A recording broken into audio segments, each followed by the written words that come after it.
तो love marriage और arrange marriage का योग जो है वो कैसे पता कर सकते हैं हम कुंडली में? कुंडली का जो 7वां भाव है वो व्यक्ति की मैरिज लाइफ से जुड़ा हुआ है। कुंडली का 5वां भाव जो कि लव लाइफ को रिप्रेजेंट करता है। जब कुंडली में 5वें भाव और 7वें भाव की युति या कंजंक्शन बनी हुई है किसी अच्छे प्रोस्पेक्ट में, एक अच्छे योग के साथ, तो वहाँ पे लव मैरिज होती है। तो जैसे हम कर्ज की बात करें, लोन की बात करें, बहुत सारे ऐसे लोग होंगे जिन पे बहुत ज़्यादा कर्ज है, लोन है, तो क्या वो एस्ट्रोलॉजी, न्यूमरोलॉजी इसकी मदद ले सकते हैं उस चीज़ को सही करने के लिए? आपको नॉलेज नहीं है रेस्टोरेंट की और आप 50 लाख रुपए का लोन निकलवा के उस कार्य को करें, तो वहाँ पे ना तो ज्योतिष खराब है ना वास्तु खराब है। वहाँ पे आपकी अपनी जो पर्सनल व्यक्तिगत सोच है उसकी वजह से आप परेशान हैं। अगर कोई भी इंसान नया घर खरीद रहा है तो उसको वास्तु कंसल्ट करना चाहिए पहले। एक व्यक्ति जब अपने घर को चेंज करता है या तो जीवन में कुछ अच्छा होता है, बहुत ही बुरा होता है। कुंडली में कौन सा ऐसा ग्रह है जो बहुत ज़्यादा इम्पोर्टेंट है, एक इंसान की लाइफ को बदल सकता है, ऐसा कौन सा ग्रह है?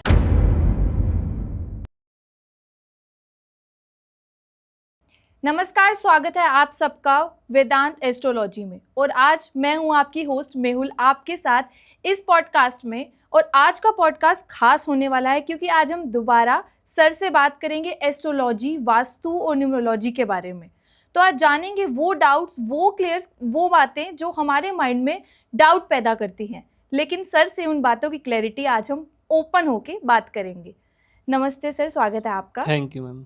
पहले तो बहुत बहुत शुक्रिया, आपने हमें अपना टाइम दिया। धन्यवाद। और सर, मैं सबसे पहले इस पॉडकास्ट की शुरुआत यहाँ से करना चाहूँगी कि आप हमें एस्ट्रोलॉजी का बेसिक मीनिंग बताइए, ताकि हमारी ऑडियंस और हम भी समझ पाएँ कि एस्ट्रोलॉजी है क्या। ज्योतिष की जो परिभाषा है उस शब्द में ही उसका जो अर्थ है छिपा हुआ है, ईश्वर की ज्योति। जी। ईश्वर के सामर्थ्य के अनुसार ही एक व्यक्ति के जीवन के जो प्रारूप हैं वो कार्य करते हैं। जब एक बच्चे का जन्म होता है उस समय पे जो पंचांग है वो एक निर्धारित घटना है। उस पंचांग के माध्यम से 9 ग्रह, 27 नक्षत्र, 12 भाव, 12 राशियाँ एक जीवन को निर्धारित दिशा और एक निर्देशन के रूप में तैयार करती हैं। एक व्यक्ति के जीवन के जितने भी क्रियाकलाप हैं वो उन्हीं से जुड़ करके उसकी दशा, अंतर्दशा, उसके प्रारब्ध, उसके संचित कर्मों को निर्धारित करते हैं।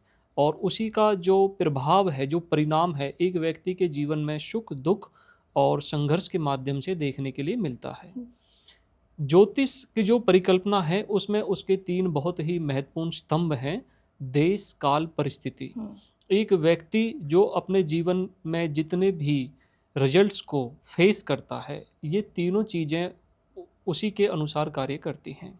जी, तो सर एक आम आदमी जो है वो कैसे इसे समझ पाए कि एस्ट्रोलॉजी उसकी पर्सनल लाइफ में कैसे काम करेगी? कुंडली के 12 भाव एक व्यक्ति की संरचना से जुड़े हुए हैं। कुंडली का प्रथम भाव सेल्फ को दर्शाता है। कुंडली का द्वितीय भाव कुटुंब, वाणी और धन से संबंधित जुड़ा हुआ है। कुंडली का तीसरा भाव व्यक्ति के साहस, समाज, उसके छोटे भाई बहनों को दर्शाता है। कुंडली का चौथा भाव व्यक्ति के लग्जरी लाइफ, कंफर्ट, हाउस और मदर से जुड़ा हुआ है।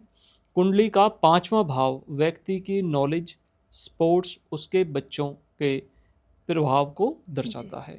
कुंडली का 6ठा भाव व्यक्ति के डेली रूटीन, रोग, ऋण, शत्रु। कुंडली का 7वां भाव व्यक्ति की मैरिज और रिलेशनशिप को दर्शाता है। कुंडली का 8वां भाव ट्रांसफॉर्मेशन, बदलाव, अनएक्सपेक्टेड इवेंट्स और जो भी दुर्घटनाएं हैं वो व्यक्ति के जीवन में 8वें भाव से देखी जाती हैं। अच्छा। कुंडली का 9वां भाव व्यक्ति की हायर एजुकेशन, उसके धर्म, उसके व्यवहारिक सोच, उसके पिता से संबंधित घटनाओं से जुड़ा हुआ है। कुंडली का 10वां भाव व्यक्ति के कर्म क्षेत्र, समाज में उसकी प्रतिष्ठा को बताता है। कुंडली का 11वां भाव व्यक्ति के डिजायर्स की फुलफिलमेंट को दिखाता है। कुंडली का 12वां भाव व्यक्ति के हॉस्पिटल, इन्वेस्टमेंट्स, फॉरेन सेटलमेंट से जुड़े हुए जितने भी घटनाएं हैं उनको दर्शाता है। जी। ये 12 भाव प्रत्येक व्यक्ति के लिए समान रूप से कार्य करते हैं। इसमें जो परिवर्तन है वो व्यक्ति के राशियों के अनुसार देखने के लिए मिलता है। मेष राशि, सिंह राशि, धनु राशि जो कि अग्नि तत्व राशि हैं, वृषभ राशि, कन्या राशि, मकर राशि पृथ्वी तत्व राशि हैं। मिथुन राशि, तुला राशि, कुंभ राशि वायु तत्व राशि है। जी। कर्क राशि, वृश्चिक राशि, मीन राशि जल तत्व राशि है। 27 नक्षत्र, 9 ग्रह, प्रत्येक ग्रह को 3 नक्षत्रों का आधिपत्य दिया गया है। केतु ग्रह के पास अश्विनी नक्षत्र, मूल नक्षत्र, मघा नक्षत्र। बुध ग्रह के पास आश्लेषा नक्षत्र, ज्येष्ठा नक्षत्र, रेवती नक्षत्र। इसी सीरीज में हमारा सूर्य ग्रह, शुक्र ग्रह, चंद्र ग्रह, मंगल ग्रह, राहु ग्रह, शनि ग्रह, गुरु बृहस्पति, इन सभी को 3-3 नक्षत्रों का आधिपत्य प्रदान है। केतु ग्रह और बुध ग्रह के जो 6 नक्षत्र हैं, इन्हें गंडमूल का भी नाम जी। दिया गया है, जिसका एक अलग इम्पैक्ट व्यक्ति के जीवन में उसकी दशा और दिशा निर्धारित करती है। ओके। तो सर, जैसे आपने अभी इतने सारे ग्रहों की बात करी, तो कुंडली में कौन सा ऐसा ग्रह है जो बहुत ज़्यादा इम्पोर्टेंट है, एक इंसान की लाइफ को बदल सकता है, ऐसा कौन सा ग्रह? सूर्य ग्रह जो कि हमारी सोल, हमारी आत्मा को अच्छा। बताते हैं। चंद्र ग्रह जो हमारे मन से जुड़े हुए हैं। गुरु बृहस्पति ग्रह जो हमारी विजडम, हमारी बुद्धिमत्ता को दिखाते हैं।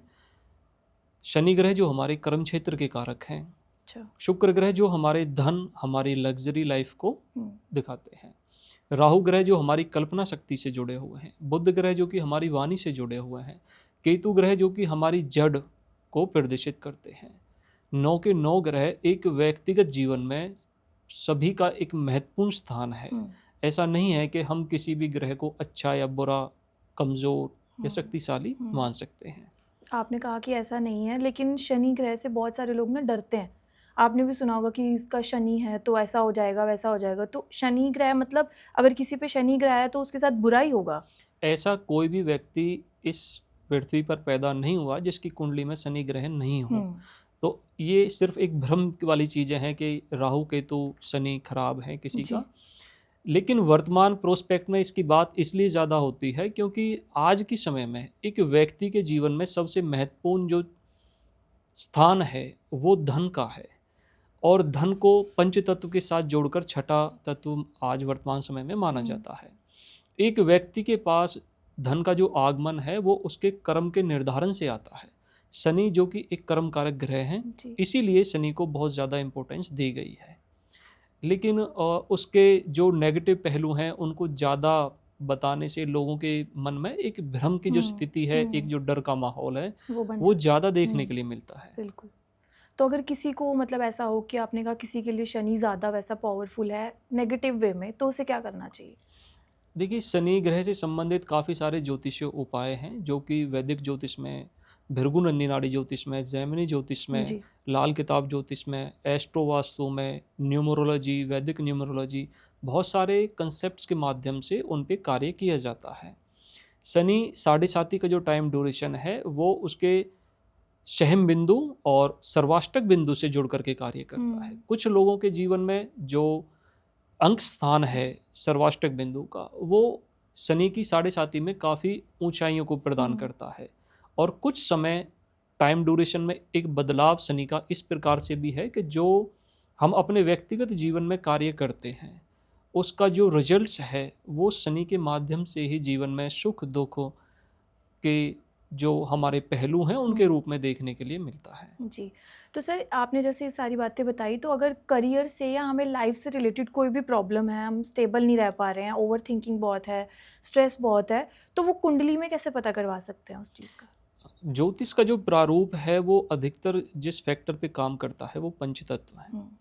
पंचतत्व से ही हमारे घर का निर्माण है, हमारे ऑफिस का निर्माण है, और वही सारी चीज़ें जुड़ करके एक व्यक्ति के लाइफ की जितनी भी घटनाएं हैं वो उसके ग्रह और उसके नक्षत्र के अनुसार जो दशा सीक्वेंस है, इसमें हमारा विंशोत्तरी दशा, चर दशा, जैमिनी दशा, अलग अलग डिफरेंस काफ़ी सारी इसमें पद्धतियां हैं जिनके प्रारूप एक कैलकुलेशन के तौर पे कार्य करते हैं।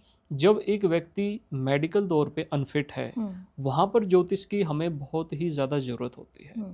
एक व्यक्ति के शरीर में जो बीमारी है वो जिस ग्रह से जुड़ी हुई है वही सारी चीज़ें उसकी दशा में और उसके नक्षत्र में ऑपरेट होती हैं, और वही सारे जो प्रारूप हैं वो वास्तु दोष के रूप में भी हमें देखने के लिए मिलते हैं। ठीक है सर। तो यहीं से हम बात करें शादी की, तो लव मैरिज और अरेंज मैरिज का योग जो है वो कैसे पता कर सकते हैं हम कुंडली में? कुंडली का जो 7वां भाव है वो व्यक्ति की मैरिज लाइफ से जुड़ा हुआ है।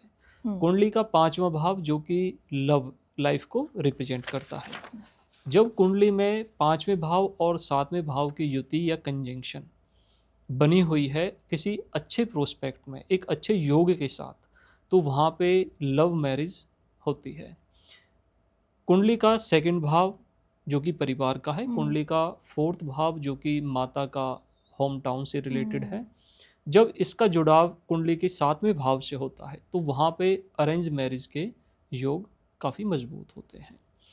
अब मैरिज का जो कंसेप्ट है अच्छा या बुरा, वहाँ पे हमें कुंडली का 7वां भाव 8वें भाव के साथ जुड़ा हुआ है, तो काफ़ी केसों में अनएक्सपेक्टेड इवेंट वाली शादी देखने के लिए मिलती है। कई बार कुंडली का जो 12वां भाव है 3rd हाउस के साथ 7th हाउस में जुड़ जाता है, तो ऐसे व्यक्ति की जो शादी है वो उसके बर्थ प्लेस से लगभग 100-200 किलोमीटर दूर देखी गई है। बिल्कुल। तो ये सारी चीज़ें मैरिज के कंसेप्ट में काफ़ी अच्छा रिजल्ट देती हैं। जी, तो हम जैसे अभी शादी की बात कर रहे थे, तो हम यही बात अगर हम न्यूमरोलॉजी पे ले चले, क्योंकि ऐसा माना जाता है, ऐसा हमने भी सुना है न्यूमरोलॉजी में कि नाम जो है वो हमारी पूरी लाइफ जो है, पूरी हमारी चीज़ें जो है वो बदल के रख सकता है। तो पहले तो आप ये बताइए कि नाम जो है वो हमारी चीज़ें, छोटा सा नाम वो हमारी पूरी ज़िंदगी कैसे बदल देगा? देखिए, एक व्यक्ति की जो पहचान है वो सबसे पहले उसके नाम से ही होती है। वैदिक ज्योतिष के जो कंसेप्ट हैं उसमें वास्तु, एस्ट्रो वास्तु और न्यूमरोलॉजी को इसीलिए जोड़ के देखा जाता है कि आज के समय में जो व्यक्ति है, जिस भी कार्य क्षेत्र में, जिस बिजनेस या जॉब में वर्किंग है, उसके जीवन के जितने भी परिदृश्य हैं, अच्छे या बुरे, उसकी सफलता या असफलता उसके नाम के अनुरूप ही कार्य करने को मिलती है। एक व्यक्ति के जन्म समय में जो लगन कुंडली बनी हुई है वो उसके स्वभाव को दर्शा रही है। जो सूर्य कुंडली है वो उसके सोल पर्पस से जुड़ी हुई है। चंद्र कुंडली जिसमें विंशोत्तरी दशा का हमारा पूरा सीक्वेंस है। केतु ग्रह 7 वर्ष के लिए दशा मिली हुई है, मंगल ग्रह को 7 वर्ष के लिए, शुक्र ग्रह को 20 वर्ष के लिए, सूर्य ग्रह को 6 वर्ष के लिए, गुरु बृहस्पति को 16 वर्ष के लिए, बुध ग्रह को 17 वर्ष के लिए, राहु ग्रह को 18 वर्ष के लिए, शनि ग्रह को 19 वर्ष के लिए। तो ये जो पूरा का पूरा सिस्टम है ये दशा के अनुरूप व्यक्ति के नाम और दशा नक्षत्र के अनुसार ही कार्य करता हुआ हमें मिलेगा। जी, तो मतलब जैसे अगर किसी के 2 नाम हो, जैसे आपने कहा कि कुंडली के हिसाब से नाम रखा जाता है, तो अगर किसी के 2 नाम हो, जैसे कई बारी होता है ना घर में हम छोटे निक नेम रख लेते हैं, तो उससे भी हमारी चीज़ें बदल जाती हैं या वो सेम ही रहेंगी? एक व्यक्ति की मैरिज के बारे में अगर हम देखते हैं तो वहाँ पे हमें चंद्र नक्षत्र, चंद्र कुंडली का प्रयोग करना पड़ता है। एक व्यक्ति के स्टेटस के बारे में जो हम देखते हैं तो वहाँ पे सूर्य कुंडली बहुत प्रोमिनेंट कार्य करती है। एक व्यक्ति के कर्म क्षेत्र, उसके व्यवसाय को जो हम देखते हैं तो वहाँ पर जो नाम से बनने वाली कुंडली है उसका प्रभाव सबसे अधिक देखने के लिए मिलता है। तो जो नाम का कंसेप्ट है न्यूमरोलॉजी में, इसीलिए उसे इम्पोर्टेंस काफ़ी ज़्यादा दी जाती है। लेकिन प्रेजेंट टाइम में जो न्यूमरोलॉजी के काफ़ी सारे अपवाद हैं, क्योंकि जो वेस्टर्न कल्चर की जो हमारी पद्धतियां हैं वो वैदिक में सेम प्रेडिक्शंस को फॉलो नहीं करती, क्योंकि उनका जो साहित्य है वो काफ़ी डिफरेंस है और हमारी ज्योतिष की जो परिभाषा है वो हमारे वेद, उपनिषद, हमारे पुराण, भगवत गीता, इन चीज़ों से जुड़ कर के ही कार्य कर रही है। जितने भी हमारी मंत्र पद्धति हैं, पूजा पद्धति हैं, तंत्र पद्धति हैं, मेटल एक्टिवेशन की पद्धतियाँ हैं, ये सारी चीज़ें हमारे वैदिक कंसेप्ट में है। तो जब हम उसे वेस्टर्न कल्चर न्यूमरोलॉजी में tarot card reading, face reading, past regression theory उसके साथ जोड़ करके देखते हैं या कार्य करते हैं तो वहाँ पे चीज़ें थोड़ा सा डिस्टर्ब होती हैं।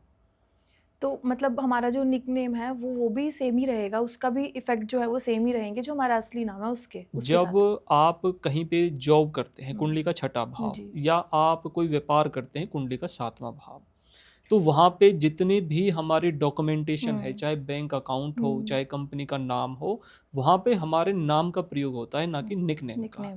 निकनेम एक सेकंड फेज है, उसका इम्पैक्ट इतना नहीं है, लेकिन जो नाम है वो व्यक्ति की पहचान है, इसलिए उसका प्रभाव बहुत ज़्यादा है। जी, तो इसी के साथ सर जैसे अब कई कई लड़कियां, क्या हर लड़की की जब शादी होती है तो उसका सरनेम बदल बदल जाता है ऑब्वियसली। अगर वो शर्मा है तो हो सकता है कि आगे जाके कुछ और लग जाए, वैसे फॉर एग्जांपल। तो फिर उससे भी उसकी लाइफ की चीज़ें बदल गई। पहले वो अगर शर्मा थी तो कुछ और चल रहा था, उसके बाद अगर चेंज हो गया सरनेम तो मतलब कुछ और हो गया। एक व्यक्ति को संपूर्ण तब माना जाता है हम्म। जब उसकी मैरिज हो जाती है। अच्छा। दक्षिण भारत में कुछ मंदिर ऐसे हैं जहाँ पे उसी व्यक्ति को दर्शन की अनुमति है जिसकी शादी होती है। अच्छा। तो वहाँ पे जो पंडित हैं उनका मानना है कि जो व्यक्ति संपूर्ण है वो ही इन देवी या देवताओं के दर्शन करता है। कुछ प्रोमिनेंट 1 या 2 ऐसे टेम्पल्स हैं। जब एक व्यक्ति की मैरिज होती है तो 7वें भाव से 12वां भाव जुड़ता है। 1 से 6 जो कि हमारा लेफ्ट है, 7 से 12 जो कि राइट है। तो एक व्यक्ति का जो जुड़ाव है मेल और फीमेल दोनों ही कंसेप्ट में, वो उसके संचित कर्म और उसके प्रारब्ध से ही उसकी लाइफ की आगे की जर्नी को स्टार्ट करता है। जब किसी का नाम चेंज होता है तो सिर्फ नाम ही चेंज नहीं होता, उसका परिवार चेंज होता है, उसका घर भी चेंज होता है, उसका समाज भी चेंज होता है, उसका सामाजिक दायरा भी चेंज होता है। तो किसी भी चीज़ का अच्छा या बुरा जो इम्पैक्ट है वो व्यक्ति के जो दशा सिस्टम है उसी के अनुसार कार्य करता हमें मिलेगा। जी। तो अगर ऐसा कुछ हो भी तो कोई उपाय जो हैं जैसे कुंडली के लिए कुछ भी चीज़ों के लिए बताए जाते हैं, तो वो अगर हम उस उपाय को कर रहे हैं तो वो मतलब हमारा काम सही हो जाएगा एकदम से, ऐसा श्योरिटी है? काफ़ी सारे केसों में अभी 2 एग्जाम्पल्स हैं कि अगर नाड़ी दोष बना हुआ है मेल और फीमेल चार्ट में तो चाइल्ड बर्थ इशू में बहुत ही ज़्यादा केस देखने के लिए मिलते हैं। और इसमें सबसे जो अच्छा ज्योतिष उपाय है वो प्राचीन समय से है कि स्थान परिवर्तन, के मेल और फीमेल को स्थान परिवर्तन के लिए बोला जाता है। यही सेम चीज़ न्यूमरोलॉजी के कंसेप्ट में है कि जब एक व्यक्ति का जो नाम है उसके राशि सीक्वेंस में, उसके नक्षत्र सीक्वेंस में मेल या फीमेल जो पार्टनर्स हैं उसमें मिसमैच कर जाए तो कई बार लड़की का जो नाम है वो परिवर्तित किया जाता है। तो ये सारी चीज़ें प्राचीन समय से हैं, ऐसा नहीं है कि आज का कंसेप्ट है ये, और वो बहुत अच्छा कार्य भी करती हैं चीज़ें। तो सर न्यूमरोलॉजी जो है इंसानों के साथ साथ जानवरों पे भी उतना ही काम करती है। जैसे अगर हम अपने घर पे पेट लेके आए तो हम उसका भी नाम रख देते हैं कुछ, तो वो सिर्फ न्यूमरोलॉजी सिर्फ इंसानों पे काम करती है या जानवरों पे भी करती है? प्रकृति जो कि ज्योतिष का एक बहुत ही महत्वपूर्ण अंग है, उसमें जितने भी जीव और जंतु हैं वो सभी उसमें सम्मिलित हैं, लेकिन वो सारी चीज़ें हमारे थॉट प्रोसेस के अनुसार कार्य करती हैं। किसी को स्ट्रीट डॉग या जो घर में पेट्स वगैरह हैं वो पसंद होते हैं, किसी को वो पसंद नहीं होते हैं। और जो एक नाम वाली प्रक्रिया है वो सिंबॉलिक है, क्योंकि आप सभी को डॉग से नहीं कह सकते, तो उसका जो इम्पैक्ट है वो व्यक्तिगत लाइफ पे प्रभाव नहीं डालेगा, क्योंकि जो आप उसकी सेवा कर रहे हैं वो कुंडली का छठा भाव है। जो आप उसे फूड प्रोवाइड करा रहे हैं या जो भी आप उसके कंसेप्ट में एक्सपेंडिचर कर रहे हैं वो आपके जन्म से जुड़ा हुआ एक सिद्धांत है। हर किसी का अलग अलग होता है। जी। तो सर यहीं से हम आपसे अगर वास्तु की बात करें तो वास्तु में अगर हम घर का मतलब ऐसा क्या चीज़ जो है वो हम सही कर सकते हैं कि हमारे घर में पैसा टिका रहे? वास्तु पुरुष मंडल में 33 कोटि देवता 12 असुर का स्थान है। व्यक्ति के धन से संबंधित जो घटनाएं हैं वो कुंडली का 2nd भाव जो कि धन संचय को दिखाता है। और इसमें जब वास्तु को हम इंक्लूड करते हैं तो 2nd हाउस में हमारा जो राशि प्लेस है, जो ग्रह, जो नक्षत्र की एक्टिवेशन है, उसका एक स्थान निर्धारित है। साउथ ईस्ट डायरेक्शन में अनिल देवता का निवास स्थान है जो हमारे कैश फ्लो को रिप्रेजेंट करता है। लेकिन उससे पहले हमें नॉर्थ को चेक करना काफ़ी ज़रूरी होता है, क्योंकि वहाँ पे जो भलात देवता हैं वो अपॉर्चुनिटी को प्रोवाइड कराते हैं। एक व्यक्ति के जीवन में अगर अवसर से रिलेटेड कोई प्रॉब्लम है तो वहाँ पे इम्बैलेंस होना स्वाभाविक बात है। और जब एक व्यक्ति की एक्यूमुलेशन, धन को इकट्ठा करने वाली चीज़ जो कंसेप्ट है वो हमारा वेस्ट में वरुण स्थान जो कि हमारा देवताओं से जुड़ा हुआ है, तो वेस्ट एक्यूमुलेशन के लिए काफ़ी बेस्ट डायरेक्शंस और जो जोन्स है वो मानी गई है। लेकिन इसमें कई बार काफ़ी सारी चीज़ें आपको परिवर्तित मिलेंगी। एग्जाम्पल के तौर पे जो वास्तु है एक व्यक्ति के नाम से जुड़ करके कार्य कर रहा है। एक मकान है जो कि एक व्यक्ति ने अपनी वाइफ के नाम से परचेज किया हुआ है, उस ग्रह के जो वास्तु हैं वो लगभग 90 से 95% उसकी लाइफ में ज़्यादा इम्प्लीमेंट करते हैं, अच्छे या बुरे। अगर एस्ट्रो वास्तु जो कि लगन कुंडली से जुड़े हुए इवेंट है, वहाँ पर 6th हाउस, 8th हाउस और 12th हाउस, उसमें अगर हम किचन, मंदिर या मेन एंट्रेंस को देखते हैं तो वहाँ पर मेडिकल एस्ट्रोलॉजी के केसेस, धन से संबंधित जो परेशानियां हैं, बड़े बार बार जो लोन वगैरह का सिस्टम है वो काफ़ी देखने के लिए मिलता है जी। तो वास्तु बहुत इम्पोर्टेंट है एक व्यक्तिगत लाइफ के लिए, ज्योतिष के साथ जुड़कर काफ़ी अच्छा कार्य करता है। तो मतलब आप मतलब ये चीज़ मानते हैं कि अगर हमें अगर कोई भी इंसान नया घर खरीद रहा है तो उसको वास्तु कंसल्ट करना चाहिए पहले? देखिए, सबसे जो मेजर प्रॉब्लम है कि अगर मैं एक ज्योतिष का विद्यार्थी हूँ और मुझे वास्तु की मैंने स्टडी नहीं की हुई, तो मैं उसको डिनाई करना स्टार्ट कर देता हूँ। और अगर मैंने न्यूमरोलॉजी की हुई है तो मैं ज्योतिष को डिनाई करना स्टार्ट कर देता हूँ। जो वास्तु का कंसेप्ट है वो बहुत ही एक डीप रिसर्च है, लेकिन एक जर्नल जो रिजल्ट है वो सभी के लाइफ में देखने के लिए मिलता है।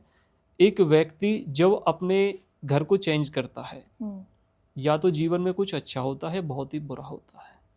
तो जब भी आप अपने इन्वायरमेंट को चेंज कर रहे हैं, मकान को चेंज कर रहे हैं और कोई भी परेशानी है, तो उस समय उसके प्रति कॉन्शियस होना काफ़ी ज़रूरी है। उसके रिजल्ट भी लाइफ में अच्छे आपको मिल सकते हैं। जी। तो सर ये तो हुआ ना, अगर किसी ने अपने घर की नींव रखी है, नया घर बनाया, तो वो तो कर लेगा कंसल्ट। पर अगर कोई बना बनाया फ्लैट खरीद रहा है तो फिर वो कैसे करेगा?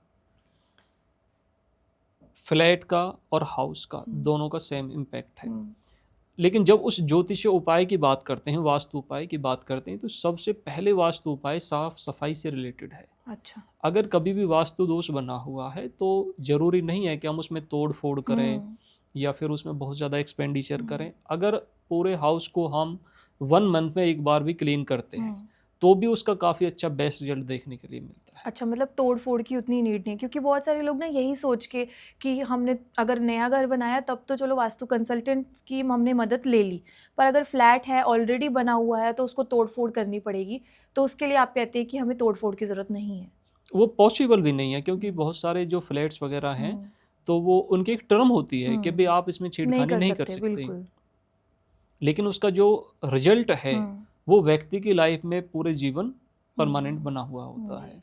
तो उस जो फेस में हम काम करते हैं वो उसकी साफ सफाई से संबंधित, और काफ़ी सारे केसों में देखा गया है कि अगर हम पूरे जो फ्लैट में एक ही कलर को यूज़ करते हैं तो वहाँ भी जो वास्तु दोष है उसका काफ़ी कम रिजल्ट देखने के लिए मिलता है। अच्छा, मतलब कलर्स भी हमारे उस पर इतना ज़्यादा इफेक्ट डाल सकते हैं? पंच तत्व इसी से जुड़े हुए हैं कि अगर हम पानी के स्थान पर अग्नि को रखें, अग्नि के स्थान पर पानी को, तो वहाँ पे तो इम्बैलेंस होना स्वाभाविक है।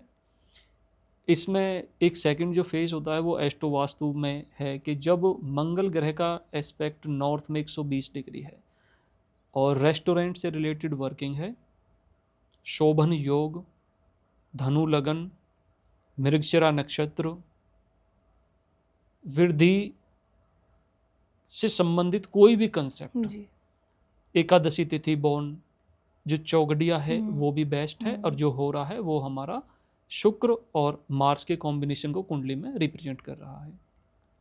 तो उस समय पे जो उसका रिजल्ट है वास्तु का वो काफ़ी पॉजिटिव देखने के लिए मिलता है। लेकिन हाउस के केस में, क्योंकि वहाँ पर व्यक्तियों का निवास स्थान है ना कि प्रोफेशन, बिल्कुल, तो वहाँ पर चीज़ों को अगर हम सही तरीके से यूज करते हैं तो मेंटलिटी जितने भी प्रॉब्लम्स हैं और जितने भी शारीरिक रूप से परेशानियां हैं उसमें काफ़ी अच्छा रिजल्ट देखने के लिए मिलता है। जी सर, जैसे आपने बताया ना कि कलर्स वगैरह ये जो सब चीज़ें जो हैं घर में बहुत इनकी भी इम्पोर्टेंस है, तो इसी के साथ जैसे ना आजकल बहुत फैशन चल गया है इंडोर प्लांट्स का। जैसे बाहर तो चलो गार्डन में ऑब्वियसली प्लांट्स वगैरह लगे हैं, ट्रीज़ लगे हैं, लेकिन इंडोर प्लांट्स लगाना, ट्रीज़ लगाना, उनका बहुत फैशन चल गया है। इसके बारे में आपका क्या कहना है? जो प्लांट्स हैं, पौधे बुध ग्रह से जुड़े हुए हैं, बुध जो कि हमारी वाणी के कारक हैं, तो एक व्यक्ति की डिजायर्स के ऊपर ये चीज़ें काफ़ी ज़्यादा प्रभावित हैं कि अगर आपको फूल पसंद हैं, आपको छोटे पौधे पसंद हैं, आपको ग्रीनरीज पसंद हैं, तो एक व्यक्ति उनके प्रति वर्किंग करता है, उसका जो अच्छा और बुरा रिजल्ट है वो कुछ ही केसों में, बहुत हम्म, रेयर केसों में देखने के हम्म, लिए मिलता है कि कुंडली के अष्टम भाव में बुध ग्रह की प्लेसमेंट है, हम्म, और ऐसे व्यक्ति का जो प्रोफेशन है, व्यापार है, वो वाणी से संबंधित है। हम्म, दशा, अंतरदशा, प्रत्यर्थ दशा, प्राण दशा, सूक्ष्म दशा में हम्म, जैसे ही बुध की एक्टिवेशन प्रोमिनेंट होती है, हम्म, तो वहाँ पर कई बार व्यक्ति को उतार चढ़ाव देखने के लिए हम्म, मिलते हैं। जनरली पौधों से कोई भी कैसा भी नेगेटिव इम्पैक्ट नहीं है। हम्म, सेकंड, इसका जो प्रभाव जब साउथ वेस्ट डायरेक्शन में हम देखते हैं, क्योंकि वास्तु पुरुष मंडल में नॉर्थ ईस्ट डायरेक्शन, जिसे वास्तु पुरुष का हेड सिर कहा गया है, साउथ वेस्ट जो कि उनके पैर हैं, तो जो रिलेशन से संबंधित जितने भी इवेंट्स हैं वो हम साउथ वेस्ट डायरेक्शन में इंक्लूड करते हैं। जी, वहाँ पर 45 देवताओं में एक देवता है पितृ देवता, हम्म, जिनका निवास स्थान है। हम्म, तो वहाँ पर जो प्लांट्स हैं उनको रखना थोड़ा सा अवॉइड करना पड़ता है, अच्छा, क्योंकि जब घर में कई बार जो झगड़े हैं बहुत ज़्यादा बढ़ जाते हैं, तो वो सारी चीज़ें उसका एक रीज़न देखी गई हैं। अधिकतर केसों में जो प्लांट्स हैं वो नॉर्थ डायरेक्शन में, ईस्ट डायरेक्शन में काफ़ी अच्छा रिजल्ट देते हैं। जी, लेकिन ऐसा नहीं है कि भी किसी के साउथ ईस्ट में या हाँ, साउथ में हाँ, प्लांट्स होने थे उसका कोई नुकसान है या चीज़ें खराब हैं।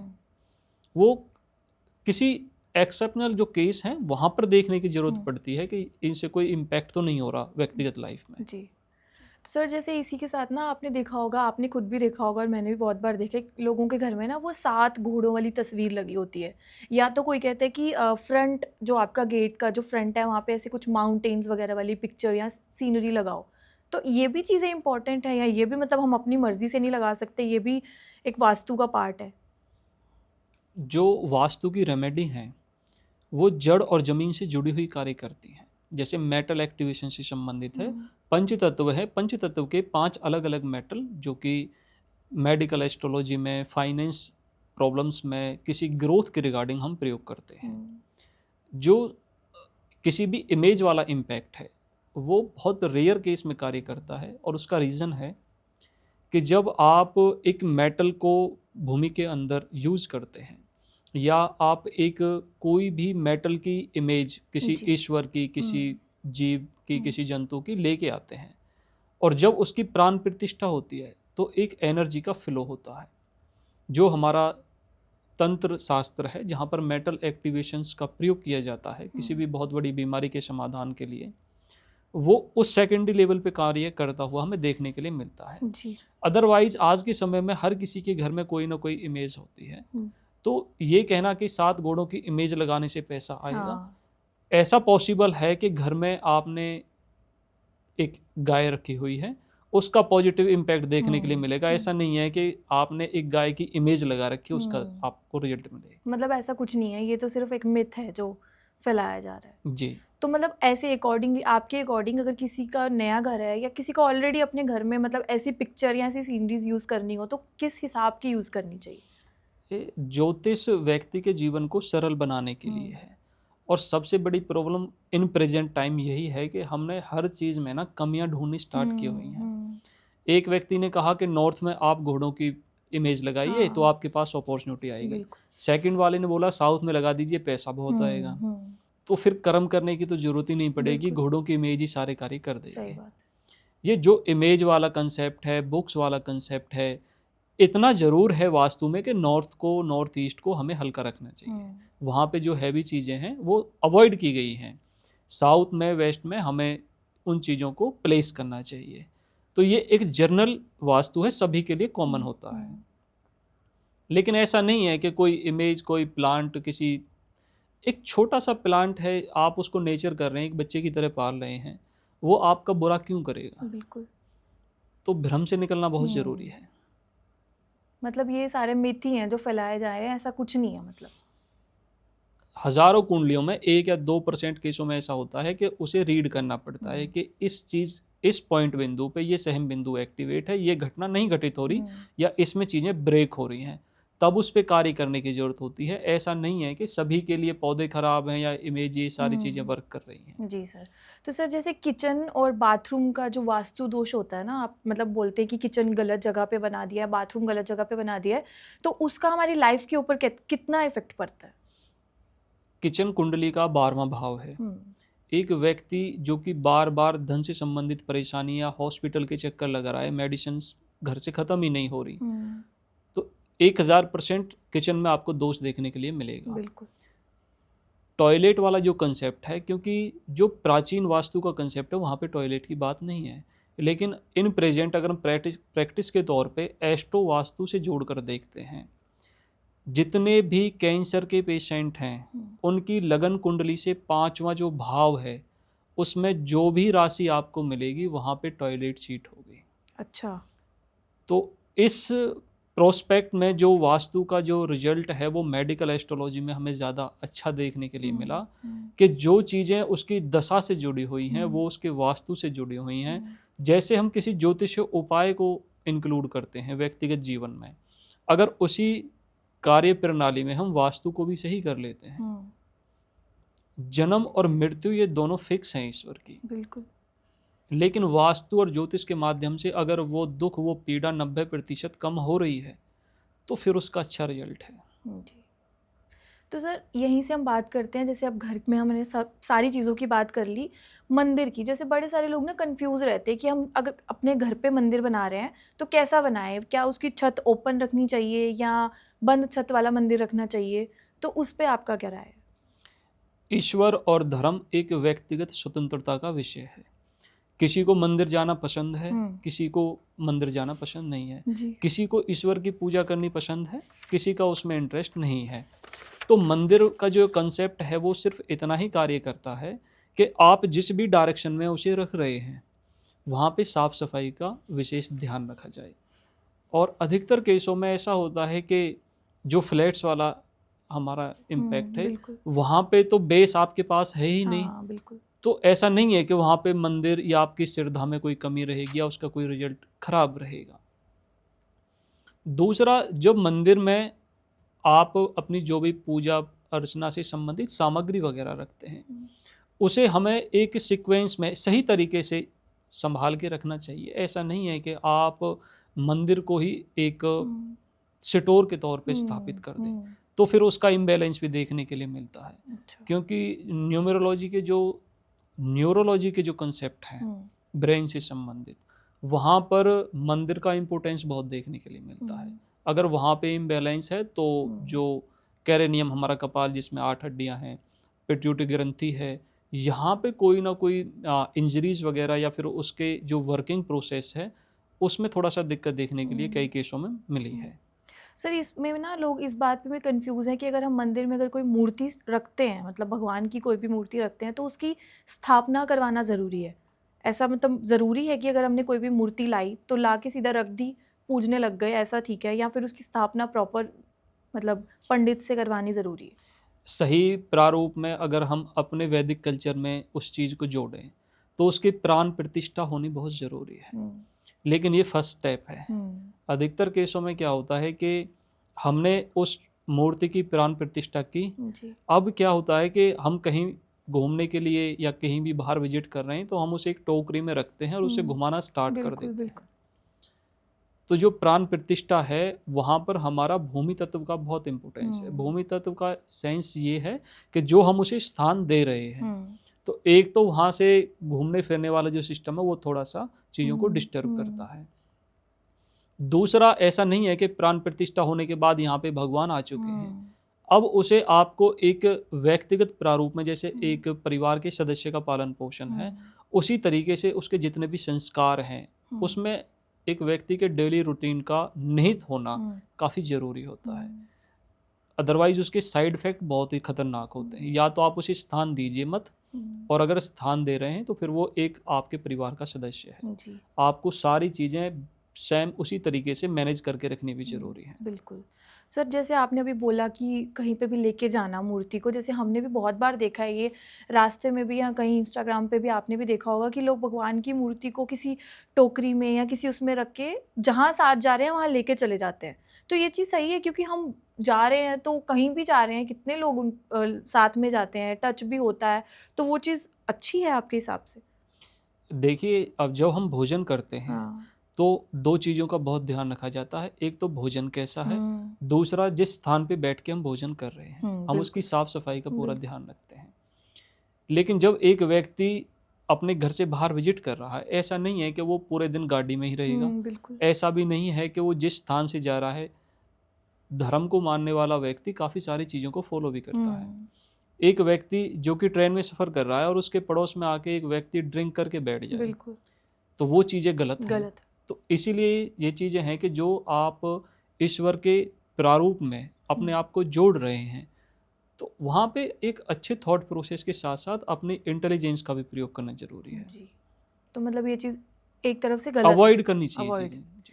ठीक है सर, तो अगर हम वास्तु पे वापस आए तो घर की जो मेन एंट्रेंस है उसकी डायरेक्शन किस तरह से होनी चाहिए कि हमारे लिए वो पॉजिटिव हो या लकी हो? जो हमारी 12 राशियां हैं ज्योतिष में, मेष राशि को ईस्ट डायरेक्शन, वृषभ राशि को नॉर्थ वेस्ट डायरेक्शन, मिथुन राशि को नॉर्थ नॉर्थ वेस्ट डायरेक्शन, कर्क राशि को नॉर्थ नॉर्थ ईस्ट डायरेक्शन, जी।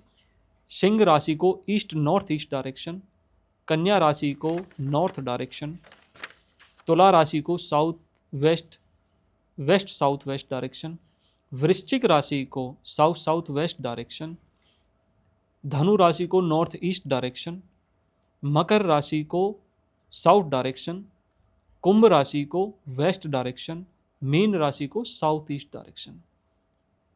इस प्रारूप में जोन्स में हम कन्वर्ट करके 16 जोन्स और 10 दिशाओं का प्रयोग वास्तु में करते हैं। जी। प्रत्येक व्यक्ति जिसके नाम से वो हाउस है या जो घर का मुखिया है, उसी के अनुसार वो एंट्रेंस कार्य करता आपको दिखाई देगा। लेकिन कुछ चीज़ें ऐसी हैं जो कि सिंबॉलिक हैं, जिसके इफेक्ट ज़्यादा देखने के लिए मिले।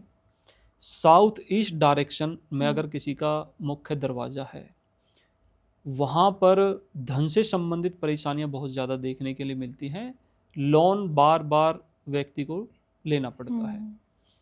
साउथ वेस्ट डायरेक्शन में पानी की टंकी जो हमारी होती है छत के ऊपर, और व्यक्ति की कुंडली में जो राहु है वो मंगल ग्रह के नक्षत्र मृगशिरा नक्षत्र, चित्रा नक्षत्र, घनिष्ठा नक्षत्र में स्थापित हो, या गुरु बृहस्पति अश्विनी नक्षत्र, मूल नक्षत्र, मघा नक्षत्र में स्थापित हो। शनि ग्रह आद्रा नक्षत्र, स्वाति नक्षत्र, शतभिषा नक्षत्र में स्थापित हो, और व्यक्ति की कुंडली में राहु ग्रह बहुत ही ज़्यादा प्रोमिनेंट हो, हार्ट से संबंधित बीमारियां वहाँ पे देता है। अच्छा। तो प्रत्येक व्यक्ति की जो जन्म कुंडली है उसके अनुसार वास्तु का इफेक्ट, ज्योतिष का इफेक्ट, न्यूमरोलॉजी का इफेक्ट अलग अलग प्रारूपों पर देखने के लिए मिलता है। कोई भी चीज़ें सभी के लिए सेम नहीं है। एक घर में 6 सदस्य हैं, ऐसा नहीं है कि 6 के 6 उस वास्तु दोष से प्रभावित हों। जिस व्यक्ति की जो दशा ऑपरेट है, जो नक्षत्र ऑपरेट है, उसी के हिसाब से रिजल्ट देखने के लिए मिलेगा। जी सर, जैसे हम कर्ज की बात करें, लोन की बात करें, बहुत सारे ऐसे लोग होंगे जिन पे बहुत ज़्यादा कर्ज है, लोन है, तो क्या वो एस्ट्रोलॉजी, न्यूमरोलॉजी इसकी मदद ले सकते हैं उस चीज़ को सही करने के लिए? अधिकतर केसों में जो कर्ज की परिभाषा है वो व्यक्ति को हेल्थ इशू, बिजनेस फेलियर, इन सारे कंसेप्ट में ज़्यादा देखने के लिए मिलती है। जी। तो जब भी एक व्यक्ति अपनी जड़ से, अपनी ज़मीन से जुड़ करके कार्य करता है, जीरो से स्टार्ट करता है, तो उसकी जो अचीवमेंट है वो काफ़ी हद तक संतुलित रहती है। लेकिन एक व्यक्ति जो कि एक दिखावे के तौर पर एक दूसरे के इन्फ्लुएंस में चीज़ों को करता है, वहाँ पर थोड़ा सा चीज़ें इम्बैलेंस होती हैं। आपको नॉलेज नहीं है रेस्टोरेंट की और आप 50 लाख रुपए का लोन निकलवा के उस कार्य को करें, तो वहाँ पे ना तो ज्योतिष खराब है, ना वास्तु खराब है। वहाँ पे आपकी अपनी जो पर्सनल व्यक्तिगत सोच है उसकी वजह से आप परेशान हैं। तो कर्ज की जो डेफिनेशन है वो किस रीजन से है, वो ज़्यादा इम्पोर्टेंट चीज़ है, वहाँ पे देखनी पड़ेगी, तभी उसके सॉल्यूशंस पे आपको कार्य करना चाहिए। जी सर, इसके साथ ना मेरा एक बहुत ही रिलेटेबल और बहुत ही बेसिक सा सवाल है, क्योंकि बहुत सारे लोगों के मन में ये चीज़ होती है और हमें घरों से ये बात सुनने को मिलती है कि ट्यूसडे या आई थिंक थर्सडे को बाल नहीं धोने चाहिए, नेल्स नहीं काटने चाहिए। ऐसा क्यों? क्योंकि सब कहते हैं लेकिन पता किसी को नहीं है कि क्यों। तो आप बता सकते हैं कि ऐसा क्यों माना जाता है कि ऐसा नहीं करना चाहिए? ये जो चीज़ें हैं ये हमें ज़्यादा सुनने के लिए एक रीज़न की वजह से मिलते हैं। एक पॉजिटिव पहलू है, एक नेगेटिव पहलू है। आपको ये चीज़ें सुनने के लिए शायद कम मिलें कि जो एक कन्यादान का कंसेप्ट है उसे गुप्त दान के रूप में प्रयोग किया जाता था। अच्छा। लेकिन आज के समय में अगर कोई व्यक्ति 100 रुपये भी कहीं पे डोनेट कर रहा है तो वहाँ पे 10 लोगों के नाम के साथ एक पब्लिश टेक्स्ट सोशल इमेज के साथ वो चीज़ें रिप्रेजेंट की बिल्कुल। जाती हैं। ज्योतिष के प्रारूप में जो ज़्यादा चीज़ें परेशान कर रही हैं कि जो नेगेटिव पहलू हैं उनका प्रचार बहुत ज़्यादा है, लेकिन जो पॉजिटिव चीज़ें हैं जो व्यक्तिगत लाइफ में काफ़ी अच्छा प्रभाव रखती हैं, एक अच्छा रिजल्ट है, उनके बारे में बातचीत बहुत ही कम होती है। तो जो नेगेटिव थॉट्स हैं जो लोगों के द्वारा प्रोवाइड कराए जा रहे हैं वो अवॉइड करने ज़रूरी हैं। अधिकतर केसों में क्या होता है कि जो वास्तु का कंसेप्ट है, जिस व्यक्ति को कंपास पकड़ना नहीं आता, जिस पे ग्रिड करनी नहीं आती, वो वास्तु करेगा और वो बोलेगा कि नॉर्थ में पानी रख दीजिए।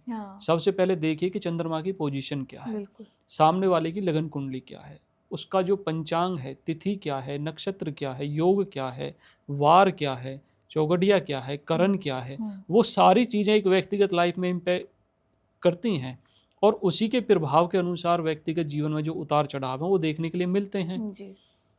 लेकिन सबसे ज़्यादा जो प्रॉब्लम है कि जिस पे कैलकुलेशन नहीं आती, वो ये बताएगा कि शनि की 7.5 इस तरीके से खराब जाएगी, क्योंकि ज्योतिष अपने आप में एक बहुत ही रिसर्च का विषय है। तो इसमें थोड़ा सा अपनी अपनी थॉट प्रोसेस है, जिस तरीके से जो चीज़ें आपको सही लगती हैं वो सही कीजिए, जो चीज़ अवॉइड करनी है उसे अवॉइड कीजिए। ठीक है सर। तो साथ में आप जैसे आज देख रहे हो कि आज का इतना मॉडर्न वर्ल्ड है, जो यूथ है वो साइंस की तरफ ज़्यादा बढ़ रहा है, मतलब मॉडर्न चीज़ों को ज़्यादा एक्सेप्ट कर रहा है, तो आपको लगता है कि ज़्यादा जो यूथ है वो भी एस्ट्रोलॉजी में बिलीव रखता है या नहीं? एस्ट्रोलॉजी प्रेजेंट टाइम में सबसे बड़ा बूम है और बहुत बड़ी मार्केट बन गई है आज के समय में। एस्ट्रोलॉजी का जो है, एस्ट्रोलॉजी की काफ़ी सारी जो शाखाएं हैं, जिसमें हमारा न्यूमरोलॉजी है, टैरो कार्ड रीडिंग है और बहुत सारी चीज़ें इससे जुड़ी हुई हैं। तो इस कंसेप्ट में यूथ का जो जुड़ाव है वो या तो फाइनेंशियल है या इन प्रेजेंट उसकी जो समस्याएं हैं वो भी चरम पे हैं। बहुत बड़े लेवल पर एक व्यक्ति अपनी समस्याओं को बढ़ाकर बैठा हुआ है, इसलिए उसे थोड़ा सा एक मानसिक रिलीफ के लिए या अपने प्रॉब्लम्स के सॉल्यूशंस के लिए एस्ट्रोलॉजी के ऊपर थोड़ा डिपेंड होना या उससे जुड़ना थोड़ा कन्वीनियंट लग रहा है।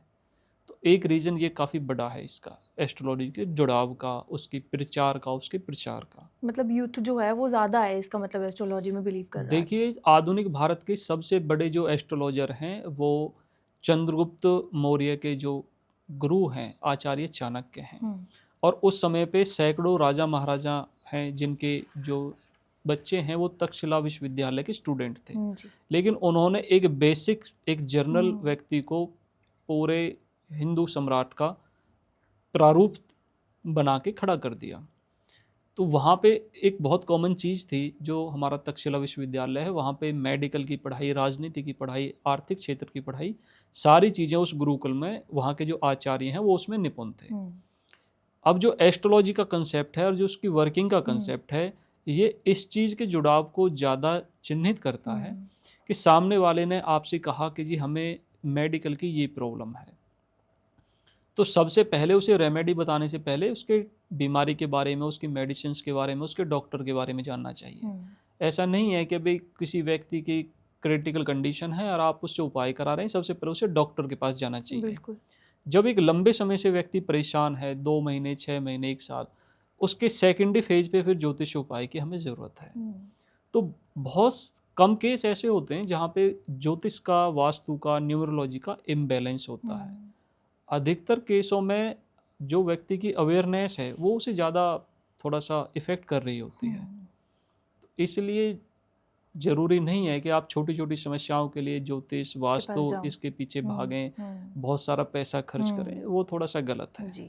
तो सर ये तीनों चीज़ें जिसके बारे में आज हमने बात की, एस्ट्रोलॉजी, न्यूमरोलॉजी और वास्तु, जो इंसान इन तीनों को अपनी लाइफ में अपना रहा है, तो उसके लिए वो चीज़ें कैसे मतलब एक हेल्दी वे में निकल के आएंगी, आप प्लीज़ वो एक बता दीजिए। जी, देखिए, जो सबसे हमारा स्टार्टिंग थी क्वेश्चन की, इसमें जो ज्योतिष का कंसेप्ट है, ईश्वर की ज्योति जी।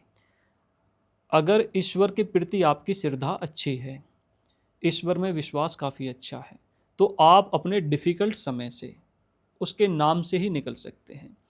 अधिकतर केसों में होता है कि एक व्यक्ति हर तरीके से संपन्न है, लेकिन अगर आप उससे एक छोटी सी रेमेडी कहें कि भाई आपको किसी गौशाला में डोनेशन हाँ। करनी है, किसी वृद्धाश्रम में आपको कोई कार्य कराना है, और जो अनाथालय हैं वहाँ पे कुछ भी चीज़ें करनी हैं, तो वो व्यक्ति अपने सामर्थ्य से हटके भी चीज़ों को सोचता नहीं है। बिल्कुल। और जितने भी ज्योतिष उपाय फेल होते हैं वहाँ पे दो चीज़ें बहुत कॉमन है, व्यक्तिगत सोच और उसका प्रारब्ध। जी। तो कोशिश ये होनी चाहिए कि हमसे जो गलती है उसे एक्सेप्ट करना और ईश्वर के प्रति अपने आप को एक जुड़ाव के तौर में करना, क्योंकि इन प्रेजेंट कम से कम भी 2 से 3 लाख एस्ट्रोलॉजर मार्केट में अवेलेबल हैं। बिल्कुल। तो कंसल्टेशन के लिए कई जन्म कम पड़ जाएंगे। चीज़ों को ना थोड़ा व्यवहारिक होके इस चीज़ को स्वीकार करना पड़ेगा कि सुख दुख उतार चढ़ाव भी जीवन के हिस्से हैं और इसी के अनुसार जीवन चलेगा। थोड़ा सा अपना जो सेल्फ जो आप मेहनत कर सकते हैं उस पर थोड़ा सा फोकस ज़्यादा करना चाहिए। मतलब एक्सेप्टेंस ज़्यादा ज़रूरी है, हार्ड वर्क ज़्यादा ज़रूरी है। ज़रूरी नहीं है कि हर चीज़ के लिए हमें रिलाई होना पड़ेगा एस्ट्रोलॉजर पे या कहीं पे भी, डॉक्टर हो कोई भी हो उसके लिए। थैंक यू सर, बहुत अच्छा लगा आपसे बात करके। बहुत सारी चीज़ें हमें जानने को मिली, हमारी डेली लाइफ से रिलेटेड, वास्तु से रिलेटेड बहुत सारी चीज़ें पता चली कि हमें क्या करना चाहिए और क्या नहीं करना चाहिए। और उम्मीद करती हूँ कि आपको भी ये पॉडकास्ट और ये एपिसोड अच्छा लगा होगा और आपके डाउट्स भी क्लियर हुए होंगे। अगर आपके माइंड में और कोई भी डाउट्स है तो कमेंट सेक्शन में ज़रूर लिख दीजिएगा। हमारी मुलाकात दोबारा होगी, हम दोबारा इस विषय पे बात ज़रूर करेंगे। तब तक के लिए चैनल को सब्सक्राइब और शेयर करना मत भूलिएगा। Thank you sir. धन्यवाद।